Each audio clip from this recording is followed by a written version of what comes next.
Japan doesn't have an open banking breakthrough. Attempts have been there, but as of today, we don't have that. If you go outside of Tokyo, it's still very much cash-based society. So Japan actually invented touchless transactions. So it's kind of funny that they're struggling in unifying it. Progress being made, but still a lot of opportunity. Japan's a huge economy. It's the fourth or the fifth largest economy in the world. There's about 100 million people. Japan is looking for more asset management. It also is looking for more foreign direct investment. Japan ranks almost like the lowest in the whole planet. Crypto was classified as a non-financial asset. That had all kind of ramifications. That is changing. They're going to classify cryptos and digital assets in broader base as a financial instrument. And that will happen mid of this year. That will have a huge impact in many ways. Ladies and gentlemen, welcome back. Can't believe it's been 12 months. Joining me all the way from Tokyo is Peter Franken. Peter is firstly a friend, secondly a professor, and thirdly, most importantly, he is the co-founder of GFTN Japan. And for all of you who might not know what GFTN is, it's called the Global Finance and Technology Network, and they are the masterminds behind what we call the Olympics of the fintech festivals, the Singapore Fintech Festival. Peter, welcome to the show, and thank you for joining me all the way from Tokyo. Arjun, it's great to be back. It was great to see you recently at the Singapore Fintech Festival, of course, but it's indeed 12 months ago. So let's talk about what's new. Right. So let's talk about what's brewing in Japan, right? So I guess the opening question is, 12 months have passed. I spent an excellent week with you in Japan. I think it was in early March last year. It was quite invigorating. It was quite insightful. And obviously the food never disappoints, right? But more importantly, right, if I was to kind of point a finger in saying, what have been sort of the big shifts or the big changes that you've seen in the sort of Japanese fintech / digital assets ecosystem in the past 12 months, where would you sort of point us towards?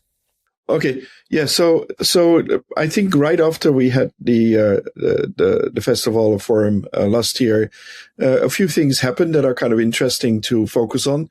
I think, if I had to single out one, I would say stablecoins.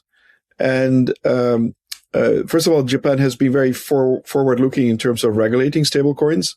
That regulation, came out, I think, the year before. The FSA has been very much promoting it. We saw the first launch of a commercial stablecoin here last year with Circle coming out with the USD, US-dominated stablecoin available to the Japanese public. But I think the big news happened actually literally after we had we have a smaller forum here we run in autumn called Japan Weeks, also with the FSA. We featured there Mr. Okabe. He's now world famous because he's the founder of JPYC, the first Japanese stablecoin. And I think that kind of kicked off a broader discussion. It hit the news wires around the world. There's a Japanese stablecoin now. And I think that has set a lot of things in motion. We also saw the big three Japanese banks, Mizuho, Mitsubishi, and SMBC, jointly announce a project to work together on what's that now? I think now it's called PAX, a stablecoin for corporate use, which is unique in Japan. To see these three banks normally hard compete with each other, but have them join hands to build something of bigger impact is quite a big statement for stablecoins.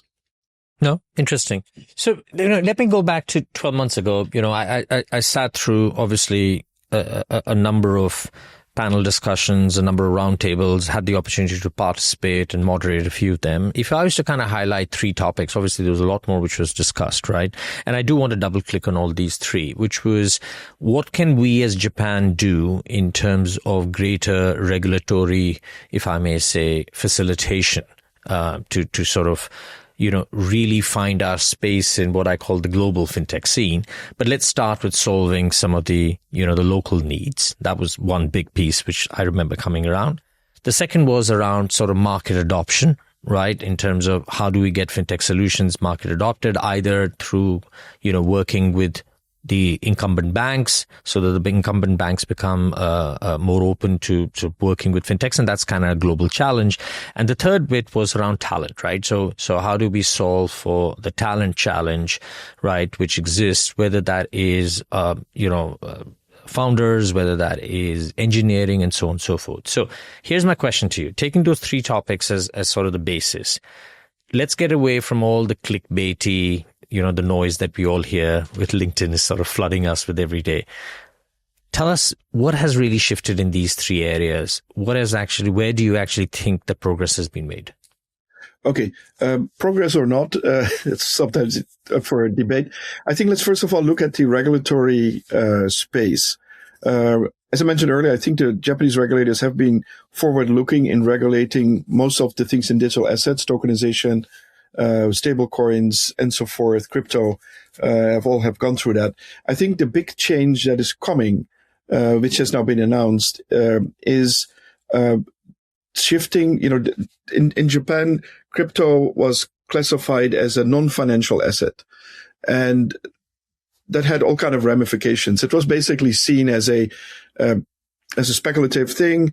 You could buy it like a commodity, but if you would sell it as a crypto owner, whatever money you would make on it would be taxed as you would have as what is called auxiliary income here. Basically means you get taxed at the highest rate, like you get taxed on your total, as opposed to if you buy and sell a security in Japan, the tax is 10% for domestically traded security. So that is changing. They're going to classify cryptos and digital assets in broader base as a financial instrument.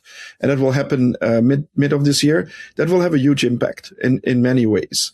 Because now you can exchange between financial instruments. You can't exchange between something that's financial and that's not, right? So first of all, that allows more things to happen. It also will create a need for digital asset management, because now it's a financial asset. How do you keep that asset? So I think there's going to be opportunities for those that are in the asset management space to say, hey, how do I keep all these assets? Because they're financial assets and they're not regulated as such. So that is interesting. On the tech side, it will, I think, I forgot if it is 10, 20%, but it basically will bring it in alignment with the taxes on trading financial assets. So that has a big plus to stimulate people to use it. I think this is a big shift in the digital asset space that is going to happen. There's pluses and minuses to doing this. Of course, a financial instrument has more stricter regulation, but at the same time, it protects. I think at the same time protects the consumer or the user better, but also opens up, I think, a much more bigger potential from the financial industry side viewpoint. So that is kind of my take on that. I think that is a big shift that is in the works, and I think that is to be watched. How that plays out. Second was collaboration or market adoption, if I may use that term, which is how do fintechs work better with banks? Yeah, market adoption. Maybe I'm going to ride my sacred horse on this one, but it's a good example to talk about. I think in Japan there's a few challenges that are there. I think one is open banking. Japan doesn't have an open banking breakthrough. Attempts have been there, but as of today we don't have that. And at the same time, I think on the payment space, we still, we have less cash. I'm in Tokyo. I can, now pay everywhere with something that is swipeable. But if you go outside of Tokyo, it's still very much cash-based society. So I think progress being made, but still a lot of opportunity, there. And there's, I think, also a lot of opportunities to do things around consumer products, including consumer lending and so forth. And now with cryptos becoming financial instruments, there's a lot of interesting things that could be thought of. Stable coins, whatever you want to do. There's this thing. The thing that is interesting is that Mitsubishi acquired Moneytree. Moneytree is I would say how do you call it? Generation 1 fintech in Japan. They started about 10 years ago. And they focus on open banking by screen scraping and bringing account information together. They're now focusing on how to help with credit decisions based on bringing that data together and have a product around that. I think that one is an interesting step forward. We have to see how Mitsubishi is going to leverage that for greater use. But I think I think that may be a bigger step towards open banking than anything else that we have seen for the last 10 years. Let me double click on the cash view, and I really want to get your perspective, because I think it's very interesting. Although you are an expat in Japan, you've been there for absolutely forever, right? So and you'll tell me how many years you've been in Japan. Yeah. How many years?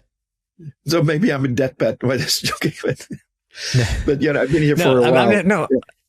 Yeah. So I think here's my view. So I think, the shift from cash to, I guess, non-cash or electronic forms of payments doesn't matter, even if you were to start with sort of credit cards and debit cards and prepaid cards and debit.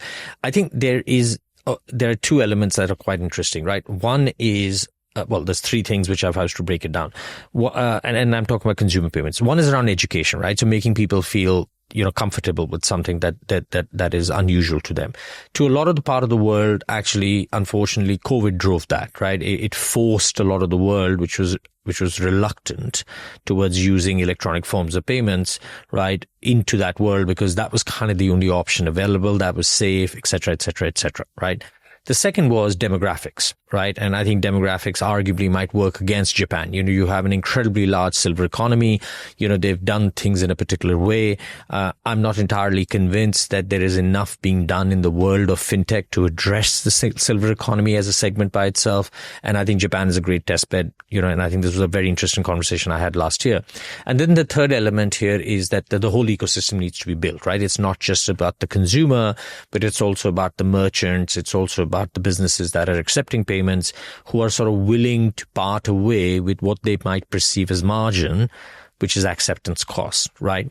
If you were to kind of, so if I was to kind of orchestrate around all of this, where do you think, right, hyper or exponential adoption could possibly happen? So where do you see that point of inflection which will give you rapid adoption? Or are we just going to go through a systematic evolutionary growth of digital payments adoption?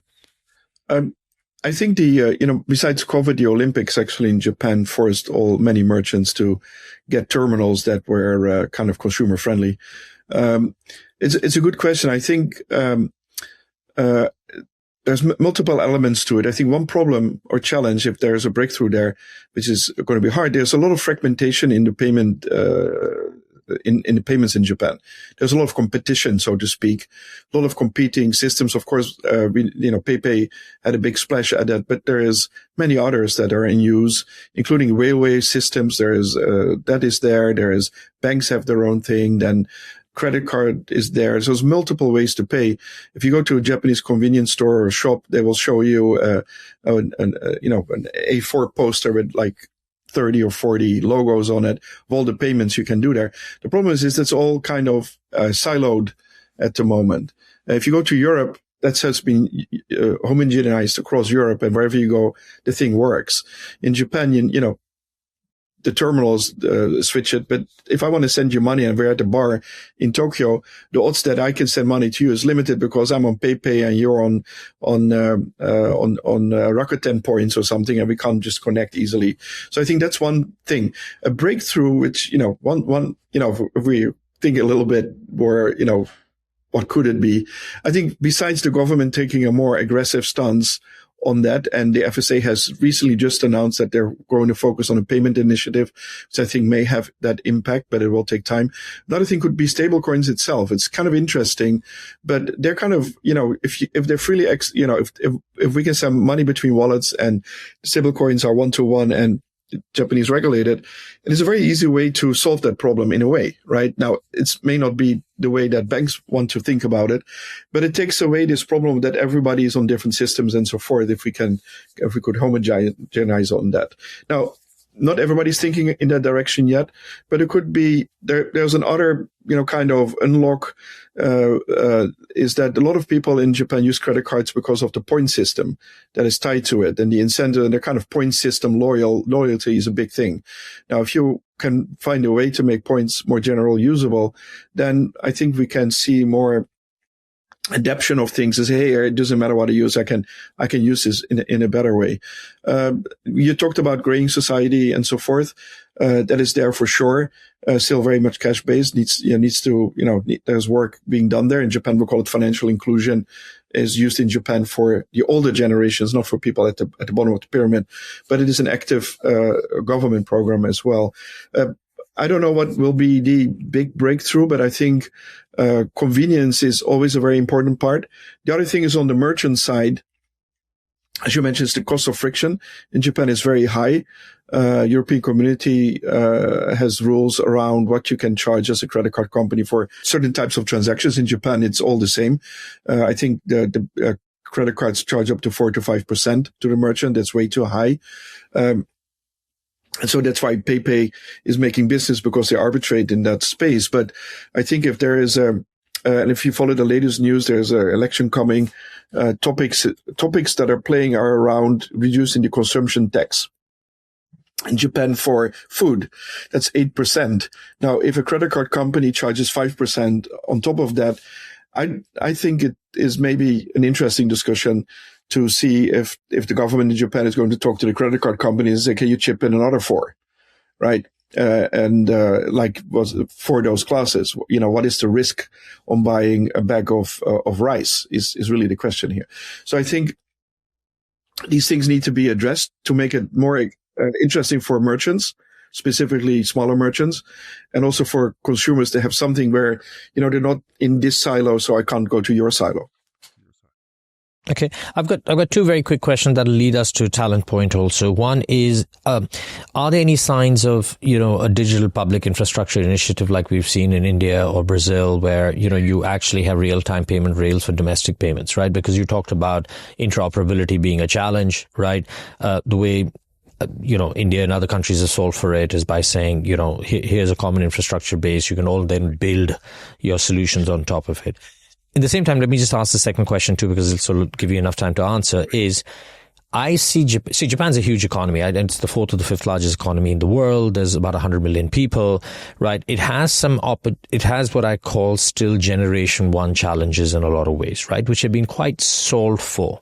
How open is Japan for, payment players, fintech players from other parts of the world, which are not native to the Japanese ecosystem, to actually invite them, bring them into the country to help them sort of solve the problems? Because these are all solved in a lot of parts of the world. Right. So it's a good point. This is, I may wander around a bit because there's multiple aspects. First of all, Japan actually invented touchless transactions, Sony, and they also invented QR codes. And so it's kind of funny that they're struggling in unifying it while other places that is happening. I think Japan is not close to that, but it's super fragmented. And so if you want to enter the Japanese market and do something about it, which some are trying, the cost of entry is very, very high. The Japanese Railways is now experimenting with QR code readers on the ticket gates, which normally they currently work very well with the touchless cards, which we ask why, but they want to be compatible with that and so forth. But it creates a lot of clutter. In that sense. So if you say, what can come from outside to help there? Of course, in Japan, we have MasterCard and we have Visa, etc. But mind you, they run on a domestic rail that is not run by Visa or MasterCard. It's run on CAFIS. So it's called the Japanese card switching network. And only if you go outside of Japan, they switch it onto either the MasterCard or the Visa network, right? So in Japan, that traditionally has been semi-government run by NTT. And we're still very much stuck in that. What is interesting, though, is that the FSA has announced a payment initiative to start, kind of maybe bringing these things better together, because, open banking is not there. It's not easy to move money around. They have deregulated a bit, though, to allow some of this to flow better. In Japan, we have a system called Zengin. It's basically the national system that connects banks together to allow transfers to happen. That was kind of closed to banks. That has now been opened to fintechs. So you can, I think Wise in Japan is now on Zengin or is going on Zengin or something like that. So that changes kind of the accessibility. But these systems themselves are still quite old. They need to be upgraded to be 24/7, and the costs are still quite high. So I think I don't think it is really an issue of not being open to what's outside there. I think there's a lot of fragmentation and integration that has happened in the earlier days when Japan was kind of leading there, which is, it's very hard to, how do you say, to migrate to something else, specifically if it involves banks that are still running largely on mainframes and other things, right? So I think there's a lot of inertia. It's not that the technology is not there. It's not that the Japanese don't get it. It is a lot of history and legacy that still pulls things back. And then for a foreign entry to come in is challenging. For example, PayPay was built on Indian technology, right? Paytm was the company that actually built the rails, but that doesn't make it generally usable, right? So, because PayPay it's standard in its own, but you can't send money from PayPay to Rakuten Pay, right? So that kind of, I don't think it is adoption of standards. I want to make a side remark though, but is important, and that is really happening now, which is maybe an important thing that happened last year that I didn't realize, but actually may be important, is in Japan, we didn't have a national ID. The national ID was launched a couple of years ago, was actually a lot of challenges. India did an amazing job in basically, boom, everybody's on it. In Japan, it's been very, very slow for all kind of reasons. But the big change that happened at the end of last year is that in Japan, everybody is on the national health insurance. It is the most important thing. If you're not on the health insurance, you're basically, what happened to you? And so that has been now moved into what is called MyNumber card, the national ID card. And as of end of last year, you can't use your insurance card. You must bring that MyNumber card to the doctor. So that is driving the adoption rate up. And I think the next step is, the driver license or something. So once this has happened, that now creates an interesting opportunity, because you can also KYC with that. It has your photo, it has digital, you can scan it with your phone. And I think that can open up the playing field quite a bit. And also start kind of changing the whole kind of closed box that we have seen around, KYC and so forth, because that's another main problem. So this, for example, the fintechs can use now the MyNumber card to KYC a person, right? And if everybody has that, then I think that may be an interesting. And the digital identity layer is actually, to be honest with you, the basis on which most of these DPI initiatives globally have been built. So that's positive. Peter, let me switch gears. You talk a lot about corridors every time I meet you, right? And one of the things you guys are doing at GFTN Japan is trying to build multiple corridors, right? Whether it is within the wider Asian region or beyond, right? Let me just ask you a very simple question, right? How real is the appetite between building a Japan MENA corridor, right? From a financial services perspective, how meaningful is the drive behind that? And if it is, how does it manifest itself? It's a very good question. And I think, we talk a lot about in Japan, we look at Southeast Asia and so forth. I think for Japan, the Middle East has always been an extremely important partner because of energy, right? And that also explains how Japan treats the Middle East with great respect and with great diplomacy. So if you follow what Japan is doing versus others, you will always see that Japan tries to play not a very visible role, but I think a very critical role is there. So I think this is kind of the foundation why I think the corridor is there, right? Because a corridor, there's a reason to work together, and the corridor could be trade, it could be energy, it could be talent, or whatever that is. So I think for MENA it is energy, and of course gateway to the Middle East. So I think that, and with that, financial paths are there. I think over time, as the Middle East is starting to invest globally, another key part of the corridor is the money that Japan brings to the Middle East. That money then comes back to Japan through investments, and not only Japan, of course, but in Japan, if you look at SoftBank, is the most well-known example. There are significant investments that are done together with entities in the Middle East, and so forth. So it has a very, I would say, corporate character, large investments, and so forth. I don't see a lot of, MENA fintechs entering Japanese market or any at all. I think that's maybe early days, nor from Japan going to MENA as well. That is very Japanese. There's still, a lot of, I think also in a way, Japanese fintech has a very domestic, character, partly because we talked about earlier all these this fragmentation and customization makes it hard for, creates opportunity for here, but makes it hard to go out. So I think that is maybe yet to be explored further. But I think if you look from the Japanese priority, Japan is looking for more asset management. It wants to be an asset management, leader. It also is looking for more foreign direct investment. Japan ranks almost like the lowest in the whole planet if it comes to foreign direct investment. Of course, that creates opportunity for MENA to come in and invest directly. Of course, there's some, there are all kind of things around that, but METI is actively promoting that. And I think there could be a lot of opportunities for MENA to be in there. I think there's also quite some interest from Japan to invest into the Middle East. So there is quite some money going the other way around as well. So I think it has a more investment corporate side to it than a, let's say, retail fintechy side to it in terms of payments and what have you. And do you expect it to change at all in the sense then, as a part of, I guess, GFTN Japan and obviously all the activations that you do, does it then become more around, as you said, flows of money which are either incumbent on the energy or the trade discussions?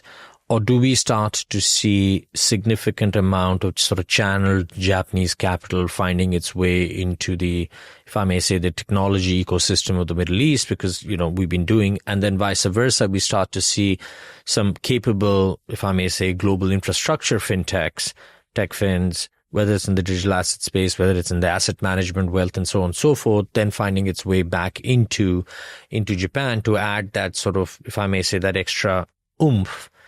Right, beyond just what the local, innovation system really provides. Honest, I'm not a super MENA expert, Visa, but I think there's a few things to remark though. I think stability in the Middle East is a key driver for anybody to invest, but I think for Japan as well. As we all know, there's a lot of things happening over the last year, and also still happening.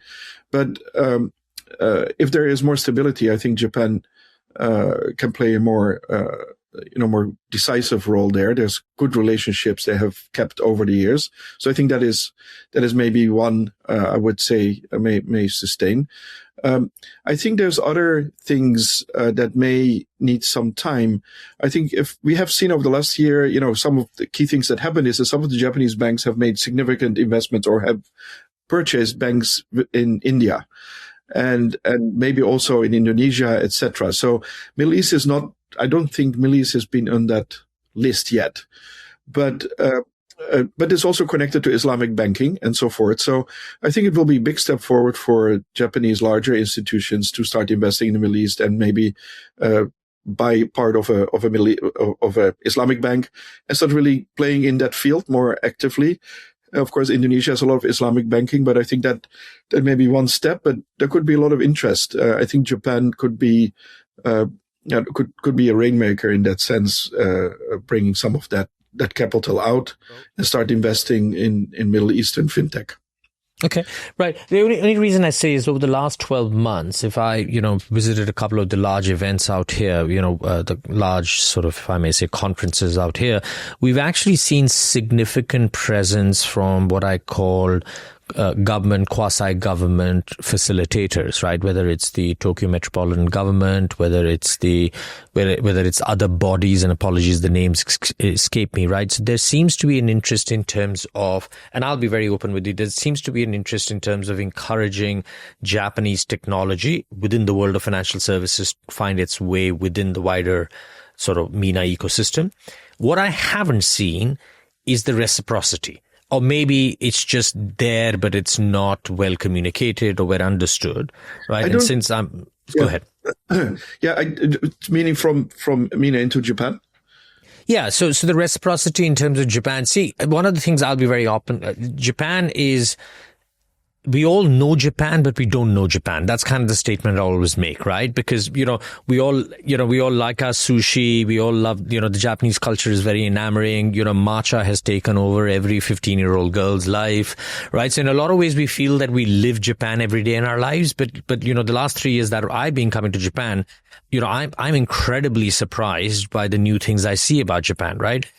So, and I guess maybe I'm just pushing you, right? Maybe this subliminal push towards you as GFTN to say there isn't enough pull coming out of Japan for some of these incredibly well, if I may say, well-established infrastructure fintechs here, right? Who might not be unicorns, but, they're worth several $100 million, who are looking at international markets and saying, something, let me explore Japan, right? Because it's still a bit of a black box, if I may use that word. Yeah, so maybe so. We could debate why, but I think first of all, there is an acknowledgement in Japan that we need to do more to attract. And we talked about talent, by the way, talent and startups and technology companies, more in a broader sense, to support Japan's need in terms of digitization and digital transformation. And fintech is just a part of that. And by the way, the Tokyo Metropolitan Government trips, etc., we actually support that from GFTN. Yes, I know you do. Yep. And we take them around to build, and it's quite interesting, right? Now, is that happening the other way around? I don't know. There's an interesting side remark. I think the first big delegation that Takeichi received in her first day as a prime minister was from the Middle East. And that was extremely well organized, to the point we had Masayoshi-san in there. Everybody that was something in Japan was there next to Takeichi to receive the Middle East delegation. I'm not sure which, maybe it was Saudi Arabia. I'm sorry if I got it wrong, but what is important to notice there is that there is a keen acknowledgement, I think, in there that the Middle East matters and we need to work more with that. Now, if that translates to fintech, I think it's maybe not too early days to see that. But I think I've been in Japan a long time.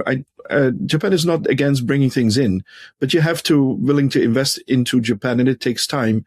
But it is very open to bringing things in. For example, I just mentioned Wise earlier, but Wise has become very popular in Japan. Okay, and that competes directly with all the big Japanese banks, and there's, other than they follow the regulations, there's nothing stopping them. So I don't think there is that. There could be opportunities for Middle Eastern fintechs to work with financial institutions here to help them do Islamic banking and so forth, and expand in those areas. I think there could be an interesting angle. There's also fintech is a complex animal, but there's you may lend something to somebody, but you also need to get that working capital. So there's opportunities maybe for Middle Eastern companies to fund certain fintechs in Japan in terms of their funding needs. So there's that as well. In terms of investing in Japan, in fintechs in Japan, most of the investments have been very domestic, but that is changing slowly. We see more focused VCs come in that want to invest into Japanese startups in general, not just fintech. And that process is going slowly because a lot of founders have been very much, comfortable with getting English only speaking people on their cap table. But I think those things are changing as well. Also the criteria for exits have the bar has been raised a bit. It was a bit low, which I think is important because that raises the quality of exits as well. So I think all of that will be to the advantage of MENA investors, and so forth. And I think if you're a MENA startup or a fintech, you want to come to Japan, the best thing, of course, is to come to GFTN Forum and start to look around. But it is really, you need to come and see, is your thing fitting? Learn what the market is. Most of the time, people partner to enter the market, start to think about those things and see if your solution really is a solution here, because things are different. Japan is a very mature market, therefore complex. Right. So it's the same thing in the US. If you want to enter the US market, it's, similar challenges, highly competitive, lot of existing stuff is there and you need to deal with that. As opposed to if you enter a developing country, you have an advantage in my mind because you don't have to replace things. But yeah, so that's my 2 cents on that. So let me end with the last question. GFTN Japan, Forum 2026. What should we be expecting? So a few key things. First of all, it's the largest gathering of Japanese and overseas financial and technology leadership and companies. So great networking from all sides. We're running the the festival, we have decided to use AI for all translation, so that it facilitates everybody being able to participate, specifically, of course, for our Japanese guests.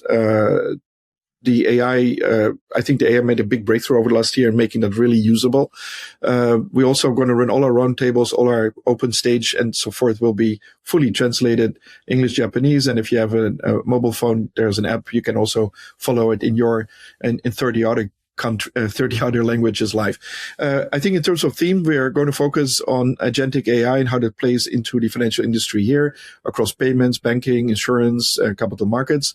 The other theme is around tokenization and digital assets. We already spoke about stablecoins. A lot of movement there. We're going to have the key players on stage talk about it in Japan, what they're going to do. You know, JPYC, the banks, what are they doing with stablecoins, but also tokenization of deposits. How does that stack up?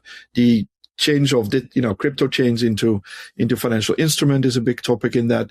And we're going to have all the key players, both Japan and outside of Japan, talk about that. Many of the players outside of Japan are entering the market or have entered the market. So that creates an interesting context to that as well. So we're going to see more competition in between those. The other thing we're talking about is the asset shift, the shift of capital that the current generation is moving on to the next generation. And it's called the $13 trillion shift. Now, there's a lot of aspects to that. That's a whole separate topic, I would say, but we're going to bring those things together. I think what's interesting is, of course, AI and digital assets is on everybody's top list, but combine that with the Japanese capital and power and etc. That creates an interesting case, and the regulators have been very forward-looking. So there's a lot of opportunity in Japan to move the agenda forward on those topics, and actually, not have to worry about regulations. They're very clear. But what can we now actually real-world wise do with that? And we're going to talk about, what are the real-world AI applications and hurdles? Same thing for stablecoins. What can you actually do with it in Japan? Where are the use cases, and how is that going to evolve? And we hope to talk to some of the Japanese leaders in that space, what they're thinking. And of course, we're also bringing some of the leaders outside of Japan. How are they looking at that, and how are they planning to enter the market, and what do they see? All right. And just to confirm, the dates are? Yeah, the dates. So before that, there's a few other things. We talked about corridors. I want to quickly mention that before we hang up. We are, as we talked earlier, we have corridors with the Middle East. So we're looking forward to welcome our colleagues and friends in the Middle East. We have a strong corridor with India. We have a program centered around India this year. We expect a strong delegation from India and India fintechs to come. We have we've developed a lot of things over the last year with Thailand, Cambodia, and of course Singapore. And then we have Korea and Taiwan and so forth, all bringing people to Japan and so forth. So I think that is a broad, broad collection of, and I forget about, of course, our friends in the UK are coming, and Australia, Switzerland, where we have our GFTN outposts. We expect quite some delegations from there as well. So very international outlook. The dates are February 24th to 27th. 24th, we kind of start with kind of innovation tours. The forum or the main stage starts on February 25th, with covering all the themes that we just talked about. Then 26th, we have the roundtables that we are famous for, the public-private sector dialogues. In the morning, we continue our stage. And then on the last day, on the 27th, Friday, is dedicated to corridors, specifically the India corridor. And of course, we always have our investment and startup focus with what we call the Founders Peak, and the investor hours will run throughout the forum, allowing investors and startups to get connected. And we will have active matching happening this year as opposed to last year. So we hope to bring more value there as well. And we all close this off with what we call Founders Rock on the 27th, which is the accumulation of having speakers come on the stage and play a little bit of music together. So we're looking forward to that. Again, if you were at the Singapore Fintech Festival, we had 20 musicians on stage. It was completely crazy, but I think in Tokyo we're gonna do a nice repeat of that. So here's my question: are we going to do the world famous Peter pub crawl in Tokyo? Yes, we are. And no beer, no life.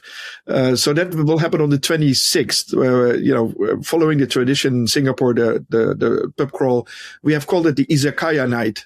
To stay in style. We're going to do this at a number of establishments in the neighborhood around the Tokyo Stock Exchange. This neighborhood used to be a bit of a dull area, but it has been redeveloped over the last couple of years by the real estate agent. So the bars are quite trendy. They're kind of new, and we hope to bring some of that vibe. It's like a 10-minute walk from the main venue on foot. You can take one stop by the train, but that whole area we're going to have activity. We're going to also have some investor meetups, and some of our sponsors are going to man the bars. So that will be a lot of fun as well. So Japanese food, Japanese sake, we talked about it. All the good stuff is going to be there. No, excellent. Peter, my word is, having attended the GFTN Forum for the last couple of years, I think I'd highly recommend everybody in the Middle East or anyone listening to the show. I think, as you mentioned, I think Japan itself is a market. I know you use the term mature. I still think Japan has some immature challenges. So I do think that the opportunity exists. I think, but to navigate Japan, I think you need to kind of go there, immerse yourself, understand how things operate, build the relationships at different levels and sort of different, with different sort of stakeholders, and things start to then look, in my view, relatively simpler. Nothing is simple, but they start to look relatively simpler. Obviously, it is going to be nice and cold at the end of February, but I think that itself brings a certain flavor to an event. I wish you the very best. If I'm there in person, obviously, we'll spend some time together. But even if I'm not there, I'm sure it'll be a success, and you'll have built on the last couple of years. So thank you for coming on the show. Arjun, we're looking, of course, forward to see you soon, and be in touch. And see you all at GFTN Forum Japan. Excellent. So, ladies and gentlemen, that was Peter Franken, who is the co-founder of GFTN Japan, which is a part, as I said, of the wider GFTN network, which is headquartered out of Singapore, but has a number of offices globally, and it's rapidly increasing. As I said, if you can make it to Japan at the end of February, do consider it. Go onto their website, which is, you can just Google GFTN Japan Forum, which will give you all the details, and then take it from there. I'll be back with you next week with our next episode. Take care. Goodbye.